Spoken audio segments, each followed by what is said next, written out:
Histoire de type qui comprend rien, mais qui en veut. Mauvaise nouvelle de Pierre Vlélo. Franck m'a dit comme ça. Tu mérites une bonne retraite, Géry. J'ai cotisé pour toi. T'as pas de soucis à te faire. Tu descends dans le garage. La BM, c'est pour toi. Révisez à fond, voilà les clés. Mais je vais où, Franck? J'ai pas de chez moi, tu le sais. Tu vas chez moi, voilà tout. Mais dans quel chez toi, Franck? Les Pyrénées, au-dessus de la mer, devant la mer. Et derrière, la forêt, le paradis. J'y vais plus, alors je te la prête, jusqu'à quand tu crèves. Ce qui sera dans longtemps, Géry. Tout le monde sait que tu as une santé de fer. Et Dean, il vient avec moi, Dean? T'es marié avec lui? Bref, je suis parti seul. Une trotte de Paris aux Pyrénées. 3 jours tellement j'étais crevé par toute une vie au service de Franck, qui est pourtant moins âgé que moi. Je partais sans femme, et la maison était vide, m'avait prévenu Franck, qui me conseillait d'attendre de m'acclimater avant de me mettre à courir. Question de souffle. À 600 mètres d'altitude, on sait jamais, surtout à mon âge. J'ai appelé Dean au téléphone. Il n'a pas répondu. Je suis arrivé devant la grille à la tombée de la nuit. J'aime pas arriver à la tombée de la nuit. Les chats sont gris, ça, tout le monde le sait. La serrure était graissée. J'ai trempé ma clé dedans. Et me revoilà au volant de la BM après un grincement qui m'a fichu la chair de poule. En face du perron, que je me suis garé plein phare. L'entrée commençait par un escalier avec des pots de fleurs de chaque côté. On était en plein été. La température était supportable. J'ai coupé le moteur, éteint les phares, et j'ai grimpé ces maudites marches. La serrure de la porte était graissée elle aussi. Franck avait fait préparer le terrain par un factotum, tout ce qu'il y a de plus sérieux.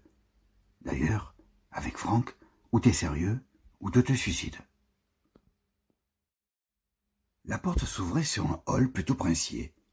Il ne manquait rien au film. Un escalier façon Anderson, des tableaux que je connaissais pas, des portes dorées sur les côtés, et un tigre en plein milieu.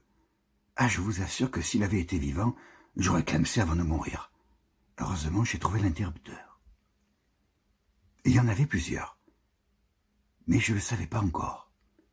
Il me faudrait du temps pour connaître les lieux. Et j'avais encore rien vu du jardin, qui était peut-être un parc. Qu'est-ce que je foutais là? J'ai pas dormi de la nuit. J'avais pas envie de rêver de cauchemar. Je me connais, les émotions ça me creuse. Et une fois vidé comme un poulet, je suis bon pour aller rôtir en enfer. Mais j'en veux pas au monde de m'avoir fait comme je suis. Chacun fait son chemin et tout le monde n'a pas un dada pour le porter. Voilà comment je me ménageais depuis que j'étais conscient de pas être né pour changer le monde. Vers 6 heures, le soleil a fait une tache sur le tapis. J'avais couché dans un canapé tout habillé pour pas déranger. Je savais pas où était la salle de bain. C'était le moment de visiter le domaine. J'ai d'abord ouvert une fenêtre graissée, j'en avais plein les doigts. Je les ai essuyés dans un rideau.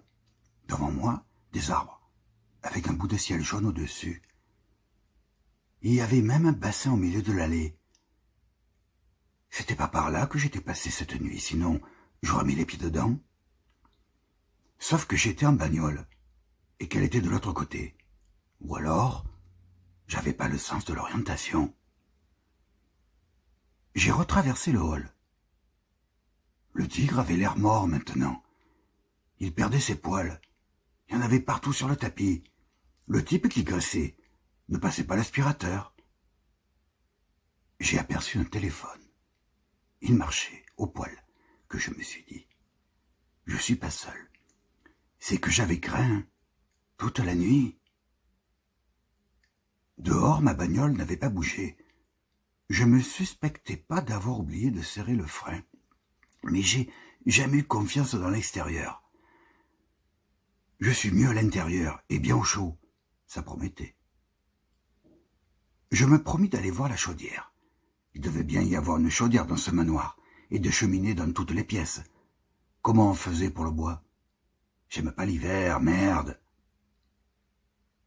Moi, j'avais rêvé d'un petit appart au bord de la mer, qui sent le sable et le bronzage. 2 pièces et un garage pour bricoler, et une bagnole genre prolo. Même pas fonctionnaire.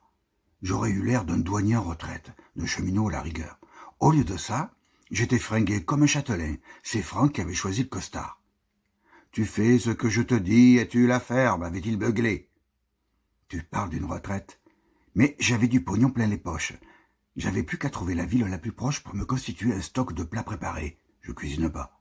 C'est Dean qui cuisine, quand il est là. Mais il y était pas. Qu'est-ce qu'il foutait en ce moment? Il avait mon âge, 2 semaines près. Pourquoi qu'il n'était pas retraité lui aussi? Et puis, est-ce qu'il le serait pas dans 2 semaines, puisque je suis le plus vieux des deux? J'en savais rien. C'était Franck qui savait.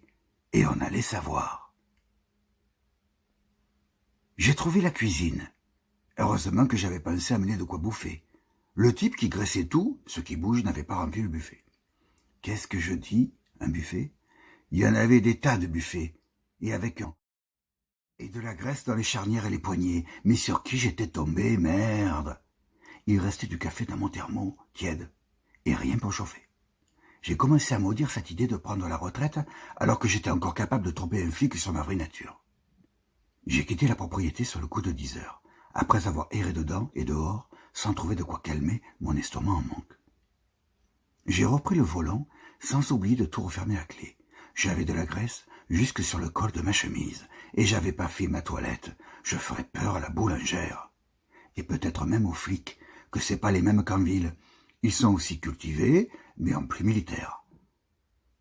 Comment que je leur annonçais que j'étais le nouveau locataire du château de Franck? Ils m'en avaient rien dit. Qui me croirait?